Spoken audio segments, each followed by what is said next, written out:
Good morning students. आज मैं आपको ये टेबल बनाना सिखाऊंगी जिसकी हेल्प से आप एक्सरसाइज 8.2 इजीली कर सकते हो।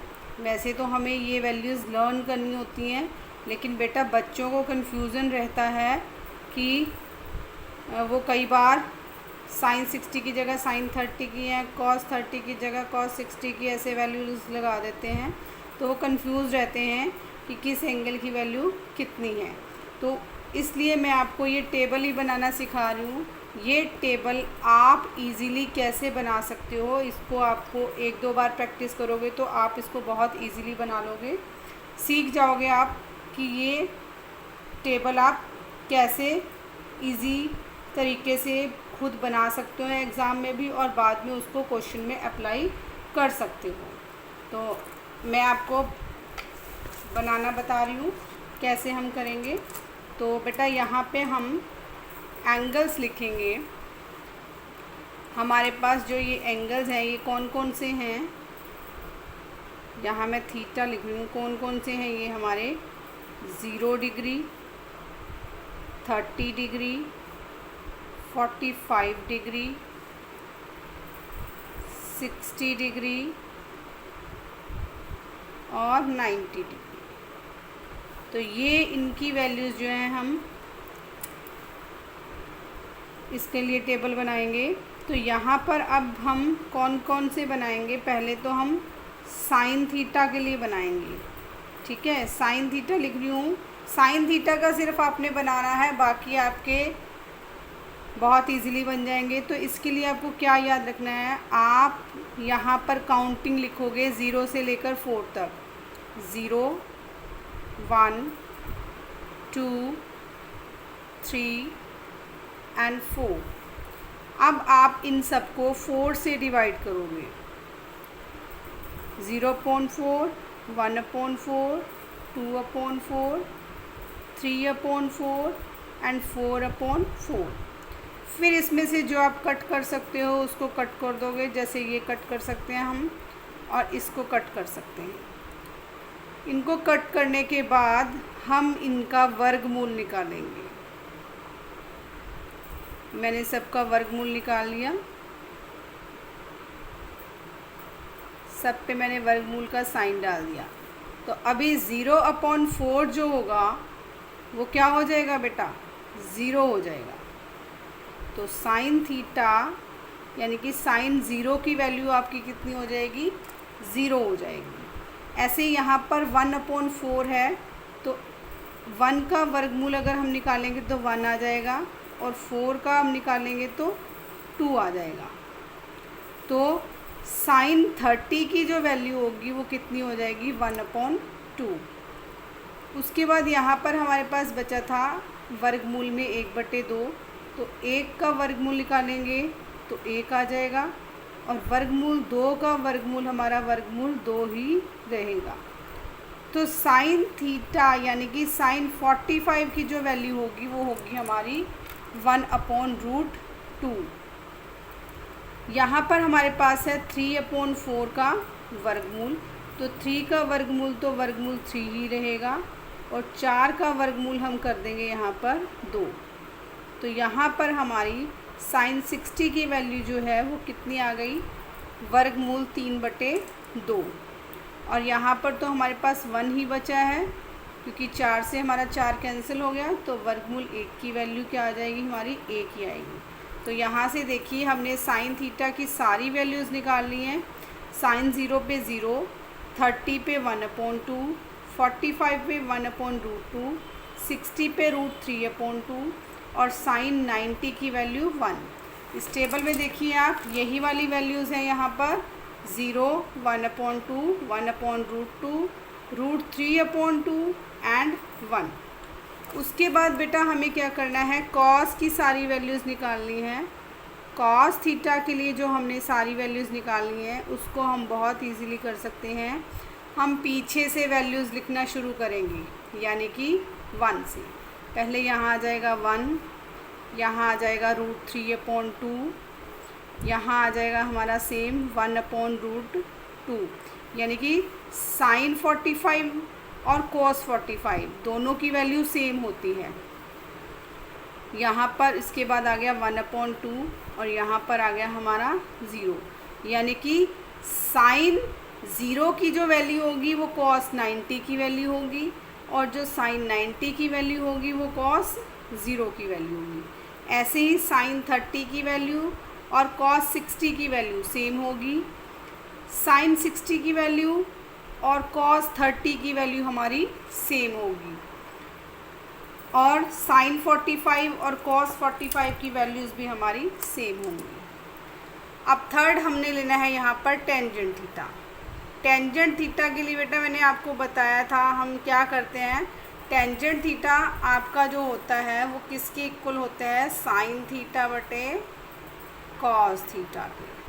तो हम यहाँ पर साइन बटे कॉस करके ही देखते जाएंगे। जैसे ये 0/1 है तो 0/1 क्या हो जाएगी, 0, ठीक है।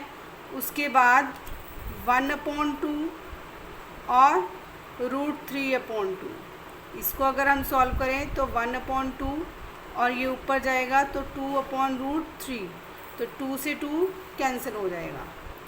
तो यहाँ पर हमारी वैल्यू आ जाएगी 1/√3।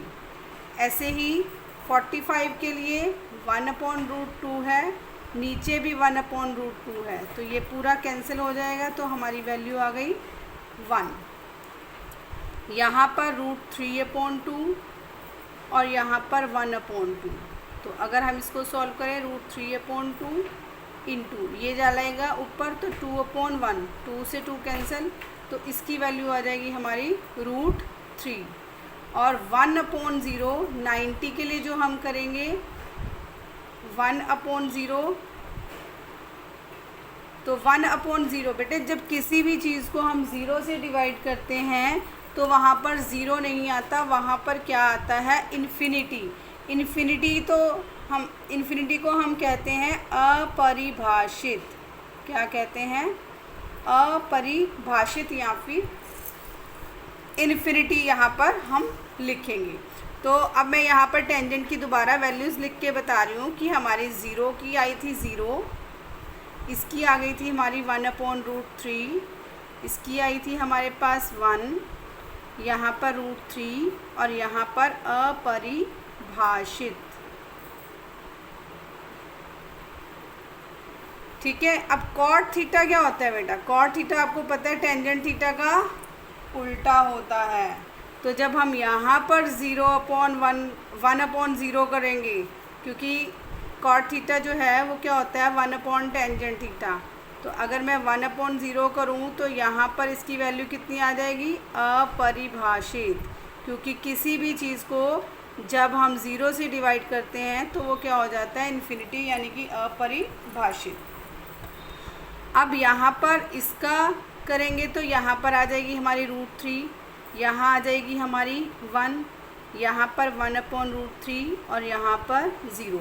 आप इसको ऐसे भी कर सकते हो बेटा, कॉट थीटा बराबर 1/टेंजेंट थीटा करके, लेकिन आप इसको ऐसे भी कर सकते जैसे हमने कॉस थीटा की वैल्यू निकाली थी कि हमने पीछे से स्टार्ट कर दिया था। तो अब अगर हम पीछे से स्टार्ट करते हैं तो हमारी यही वैल्यूज़ आएंगी। देखो कॉट थीटा की पहले अपरिभाषित, फिर वर्गमूल 3, फिर 1, फिर 1/√3 और फिर 0। तो हमारी ये वैल्यूज़ बहुत ही आसानी से निकल गई हैं। साइन थीटा की वैल्यूज़ हमने निकाल ली हैं। कॉस थीटा की वैल्यू में हमने क्या किया, पीछे से वैल्यूज़ लिखनी शुरू कर दी। फिर हमने टेंजेंट थीटा की वैल्यूज़ निकाली हैं साइन थीटा बटे कॉस थीटा करके, हर एक में साइन थीटा बटे कॉस थीटा करके जब हमने वैल्यूज़ निकाली हैं तो वो वैल्यूज़ हमारी निकल गई। अब कॉट थीटा के लिए चाहे तो 1/टेंजेंट थीटा कर सकते हैं हम, क्योंकि कॉट थीटा जो होता है वो 1/टेंजेंट थीटा के इक्वल होता है, और चाहे हम टेंजेंट थीटा की वैल्यूज़ पीछे से लिखना स्टार्ट कर दें, यानी कि जो टेंजेंट 90 की वैल्यू होगी वो कॉट 0 की होगी और जो टेंजेंट 0 की होगी वो कॉट 90 की होगी। ऐसे ही जो हमारी टेंजेंट 30 है और कॉट 60 है ये दोनों सेम होंगे। जो हमारा टेंजेंट 45 और कॉट 45 की वैल्यूज़ हैं ये दोनों सेम होंगी। जो हमारी टेंजेंट 60 और इधर से कॉट 30 ये वाली वैल्यूज़ जो होंगी ये भी हमारी सेम होंगी। तो हम इनको पीछे से भी लिख सकते हैं। तो कॉट थीटा की वैल्यू अगर हम पीछे से लिखना शुरू करेंगे तो पहले अपरिभाषित आ जाएगा, फिर वर्गमूल 3 आ जाएगा, फिर 1 आ जाएगा, फिर 1 वर्गमूल 3 आ जाए, 1/वर्गमूल 3 आ जाएगा, और फिर आ जाएगा हमारे पास 0। उसके बाद अब हमारे पास दो बचे हैं, एक तो सेक थीटा और दूसरा बचा है हमारे पास कॉसेक थीटा। तो बेटा इसमें भी आपको पता है सेक थीटा जो होता है वो 1/कॉस थीटा के इक्वल होता है, यानी कॉस थीटा का उल्टा होता है। तो अब अगर हम यहाँ पर कॉस थीटा का उल्टा कर दें, 1/1 करेंगे तो 1 ही आ जाएगा हमारे पास। इसका उल्टा करेंगे 2/वर्गमूल 3 आ जाएगा। कॉस 30 जो था वर्गमूल 3/2 था, तो सेक 30 आ जाएगा हमारा 2/वर्गमूल 3, क्योंकि ये इसका उल्टा हो जाएगा 1/, में। ऐसे ही इसकी वैल्यू क्या आ जाएगी, वर्गमूल 2/1, यानी कि वर्गमूल 2 ही आ गई। इसको हम लिखेंगे फिर 2/1, और यहाँ पर बेटा हमारे पास क्या आ जाएगी 0/1, और 0/1 जो होती है वो किसके इक्वल होती है, 0 के इक्वल होती है। तो ये हमारी सेक थीटा की वैल्यूज़ आ गई, सॉरी 1/0 करना है बेटा हमें, क्योंकि यहाँ पर 0 है। 0 का अगर हम बटे यहाँ पर 1 करेंगे तो इसका उल्टा क्या हो जाएगा हमारे पास, 1/0 हो जाएगा, और 1/0 को हम लिखते हैं यहाँ पर अपरिभाषित। तो सेक की जो वैल्यूज आई हैं वो हमारे पास क्या आई हैं, सेक 0 की 1, सेक 30 की 2/वर्गमूल 3, और सेक 45 की वर्गमूल 2, सेक 60 की 2, और सेक 90 की जो वैल्यू है वो है हमारी 1/0, यानी कि अपरिभाषित। और फिर कॉसेक के लिए बेटा आप इसी को उल्टा करके लिख सकते हो, यानी कि यहाँ पर अपरिभाषित, यहाँ पर 2, फिर यहाँ पर वर्गमूल 2, यहाँ पर 2/वर्गमूल 3, और यहाँ पर 1। यानी कि हमने क्या किया है, पूरे टेबल में साइन थीटा की वैल्यू निकाली है, इसको पीछे से लिखना शुरू कर दिया है, तो हमारी कॉस थीटा की वैल्यू आ गई। उसके बाद टेंजेंट थीटा के लिए हमने साइन थीटा बटे कॉस थीटा किया, तो हमारी ये टेंजेंट थीटा की वैल्यूज़ आ गई। कॉट थीटा के लिए हमने पीछे से वैल्यूज़ लिखनी स्टार्ट कर दी, तो हमारी कॉट थीटा की वैल्यूज़ आ गई।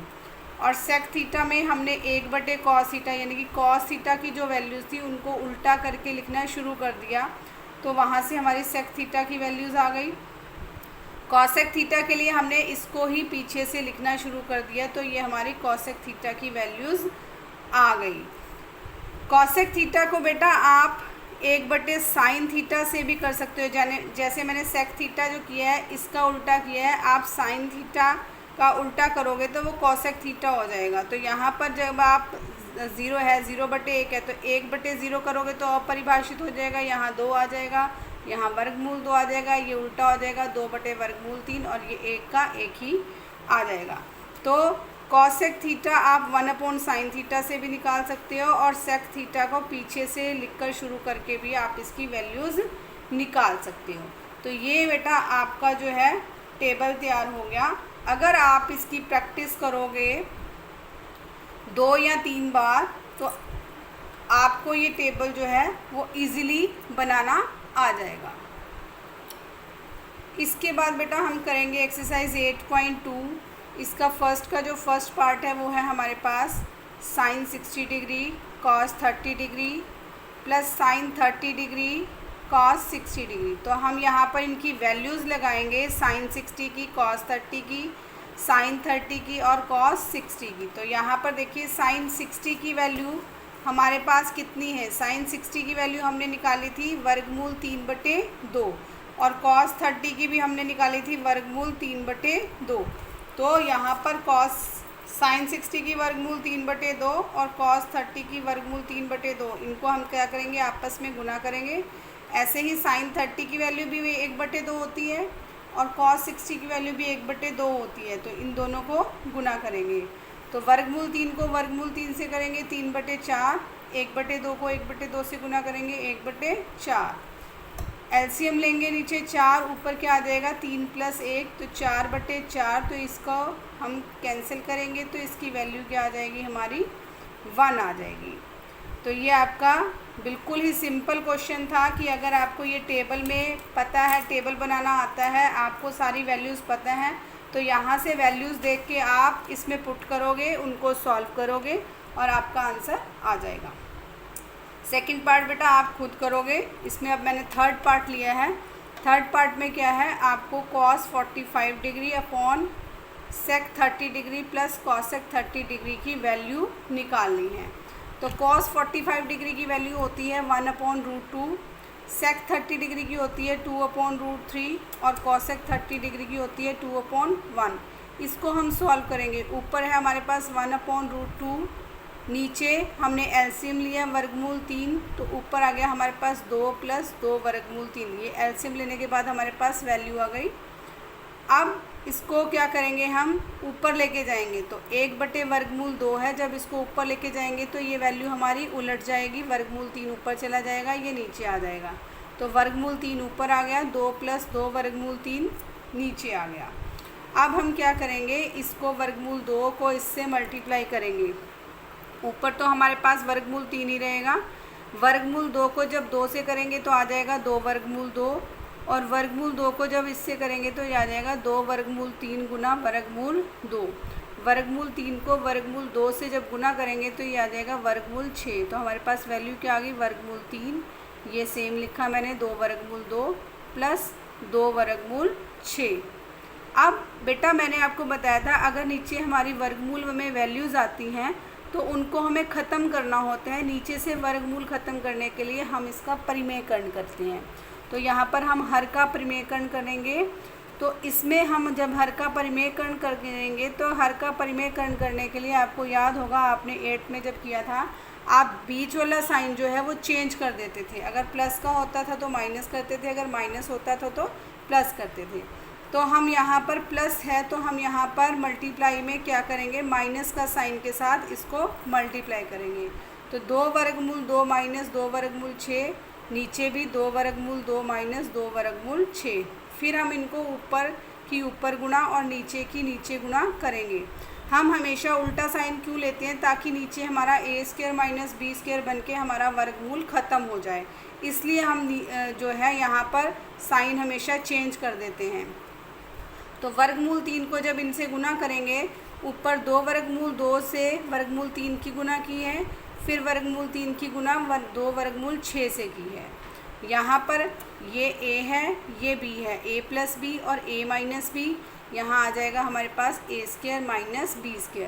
यहाँ आप रीज़न दोगे क्योंकि a - b और a + b क्या होता है, a² माइनस b² के इक्वल होता है। तो अब यहाँ पर 2 और इन दोनों को गुना करेंगे तो 2 को 3 से करेंगे, यहाँ आ जाएगा हमारे पास वर्गमूल 6।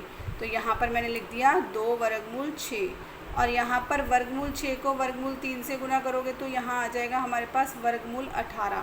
तो यहाँ मैंने लिख दिया 2 वर्गमूल 18, और बटे में ये a² माइनस b² में हम क्या करेंगे, a की 2 बार गुना और b की 2 बार गुना। तो 2 वर्गमूल 2 गुना 2 वर्गमूल 2 माइनस 2 वर्गमूल 6 गुना 2 वर्गमूल 6। ऊपर मेरे पास 2 वर्गमूल 6 है, माइनस इसके मैंने फैक्टर्स कर लिए 18 के फैक्टर्स हो गए हमारे पास 3 गुना 3 गुना 2। फैक्टर्स क्यों किए कि इसमें से जो हम बाहर निकाल सकते हैं उसको हम बाहर निकाल सकते हैं ईज़िली। तो यहाँ पर मैंने इसके फैक्टर्स बना लिए 18 के, 3 गुना 3 गुना 2। तो अब यहाँ पर 2 वर्गमूल 6 ही आ गया, यहाँ पर -2 और ये 3 बाहर आ गया, और वर्गमूल 2 जो है वो अंदर रह गया। और नीचे हमारे पास क्या आ गया, 2 को 2 से गुना करेंगे 4, और वर्गमूल 2 को वर्गमूल 2 से गुना करेंगे 2, और 4 को 2 से गुना करेंगे तो 8। ऐसे ही 2 को 2 से गुना किया 4, वर्गमूल 6 को वर्गमूल 6 से किया 6, और 4 को 6 से करेंगे तो 24। अब ये जो वैल्यूज़ आई है हमारी 2 वर्गमूल 6 माइनस 2 गुना 3 कितना आ जाएगा, 6 वर्गमूल 2 बटे 8 माइनस 24। इसको मैंने एज इट इज़ यहाँ पे लिख लिया है। फिर मैंने यहाँ पर 2 वर्गमूल 6, 2 को 3 से करेंगे तो 6 वर्गमूल 2 आ गया। यहाँ पर 8 में से 24 माइनस करेंगे तो माइनस के 16 हमारे पास आ जाएंगे। माइनस के 16 हमारे पास आ गए। तो अब हमने क्या किया, ये माइनस हटाने के लिए ऊपर भी हमने माइनस कॉमन ले लिया। ऊपर से हम क्या कॉमन ले सकते हैं, -2 हमने कॉमन ले लिया, तो ये बच गया मेरे पास माइनस वर्गमूल 6, क्योंकि साइन चेंज हो जाएगा, हमने बाहर माइनस कॉमन लिया है। और ये माइनस वाला क्या हो जाएगा, प्लस हो जाएगा। 2 ये 6, तो यहाँ रह जाएगा हमारे पास 3 वर्गमूल 2 बटे -16। माइनस को माइनस से कैंसिल कर देंगे, 2 को 16 से करेंगे तो यहाँ बच जाएगा हमारे पास 8। तो हमारा आंसर क्या आ जाएगा, 3 वर्गमूल 2 माइनस वर्गमूल 6 बटे 8। ये वैल्यू जो आएगी हमारी, ये क्या है हमारा आंसर। उसके बाद सेकंड क्वेश्चन में पार्ट फर्स्ट और पार्ट सेकंड बहुत इजी है, ये आप खुद करोगे। इसका थर्ड पार्ट मैं करके दिखा रही हूँ आपको। उन्होंने पूछा है कि साइन 2a अगर 2 साइन a के लिए सत्य है तो a का मान बताइए आपकी। a का मान क्या होगा, 0 डिग्री होगा, 30 डिग्री होगा, 45 डिग्री होगा या 60 डिग्री होगा।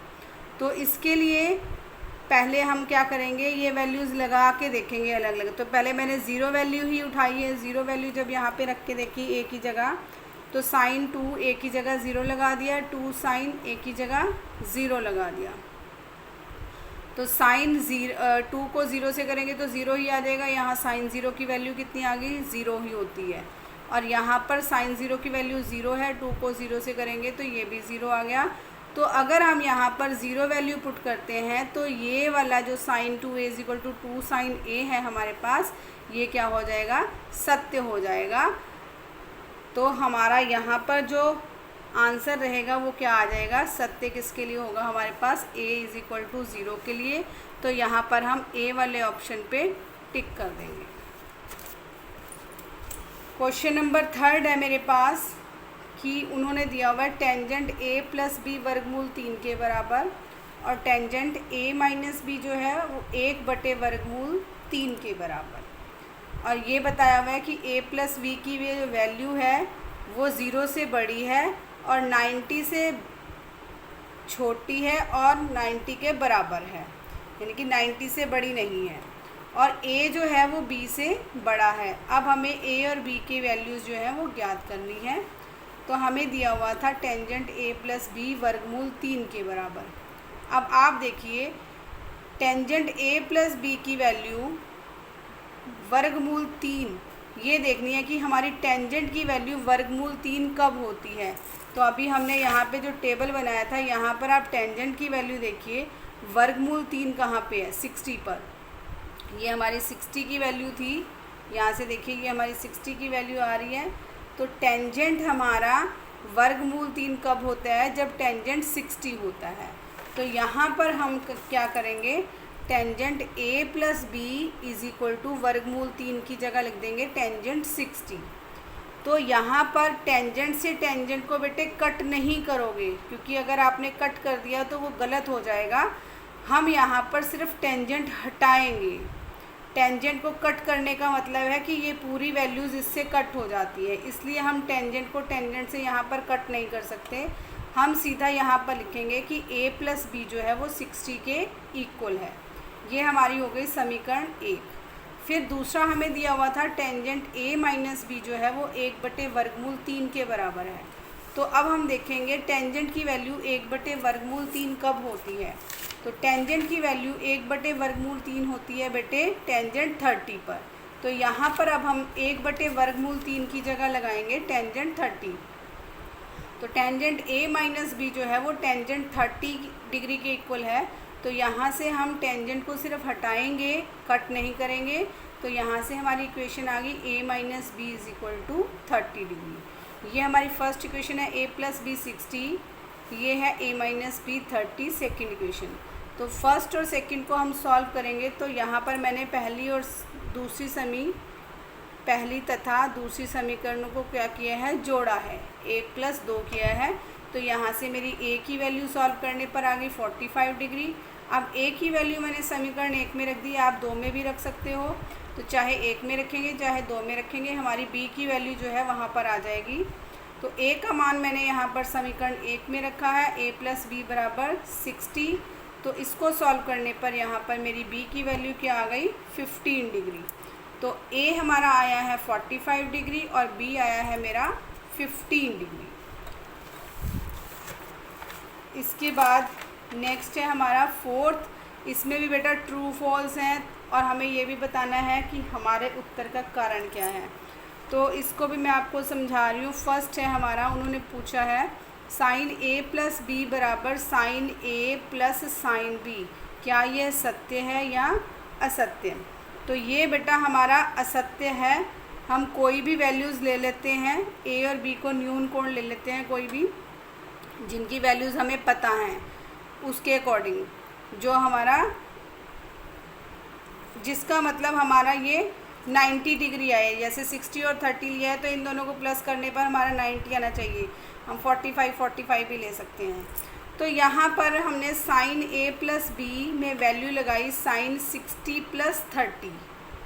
a की वैल्यू 30 लगाई, a की वैल्यू 60 लगाई, b की वैल्यू 30 लगाई। तो sin 60 + 30 क्या हो गया हमारे पास sin 90, और sin 90 की वैल्यू कितनी है हमें पता है 1। अब ये हमारी मैंने पहले ली थी लेफ़्ट हैंड साइड, अब यहाँ पे मैंने ले ली है राइट हैंड साइड। तो राइट हैंड साइड हमारी क्या है sin a + sin b। sin a + sin b में sin 60 + sin 30। sin 60 की वैल्यू √3/2 है, sin 30 की वैल्यू 1/2 है। इसको सॉल्व करेंगे तो ये आ जाएगा हमारा वर्गमूल 3 + 1/2। तो अगर हम समीकरण 1 और 2 को देखें तो 1 जो है वो इसके बराबर नहीं है, तो हमने लिख दिया sin a + b जो है वो sin a + sin b के इक्वल नहीं है, इसलिए ये समीकरण जो हमें यहाँ पर बताई गई थी ये क्या है हमारी असत्य। सेकंड है हमारा कि थीटा के बढ़ने पर sin थीटा का मान बढ़ता है, तो वो बेटा सत्य है। अभी हमने टेबल बनाकर देखा था, उसमें sin 0 की वैल्यू 0, 30 की 1/2, 45 की 1/√2, 60 की √3/2 और 90 डिग्री की 1। तो जैसे जैसे हमारा थीटा का मान बढ़ रहा है वैसे वैसे हमारी sin थीटा की वैल्यूज़ भी बढ़ रही हैं, इसलिए ये वाला हमारा सत्य है। थर्ड है थीटा के सभी मानों के लिए sin थीटा = cos थीटा होता है, तो ये बेटा असत्य है। हमने सारी वैल्यूज़ निकाली हैं, उसमें केवल क्या था थीटा 45 के लिए सत्य है, बाकी सब के लिए ये असत्य है। तो sin थीटा की वैल्यू अगर 45 होती है तब इन दोनों की वैल्यूज़ जो है 1/√2 आती हैं, लेकिन sin 30 और cos 30 की वैल्यू इक्वल नहीं होती, इसलिए ये वाला हमारा असत्य हो जाएगा। नंबर 4 है हमारा a = 0 डिग्री पर cot a अपरिभाषित है, तो ये हमारा सत्य है, क्योंकि हमने कॉट को क्या किया था बेटे, मैंने एक करके दिखाया था आपको। यहाँ पर कॉट a जो था वो 1/tan थीटा के इक्वल था, और अगर हम 1/tan थीटा, टेंजेंट 0 की वैल्यू 0 थी, तो अगर हम 1/0 करते हैं तो वो अपरिभाषित हो जाता है। तो a 0 पर कॉट a क्या होगा हमारा अपरिभाषित होगा। ये सत्य है, क्योंकि a के लिए टेंजेंट a = टेंजेंट 0 जो 0 है, तो कॉट a की वैल्यू मैंने अगर 1/tan a के इक्वल किया तो 1/0 जो होता है वो अपरिभाषित ही होता है। तो बेटा आपकी एक्सरसाइज 8.2 जो है वो ख़त्म हो चुकी है। इसके जो क्वेश्चंस मैंने आपके लिए छोड़े हैं वो आप ट्राई करोगे, अगर आपको उनमें कोई प्रॉब्लम आएगी तो वो आप मेरे से पूछेंगे।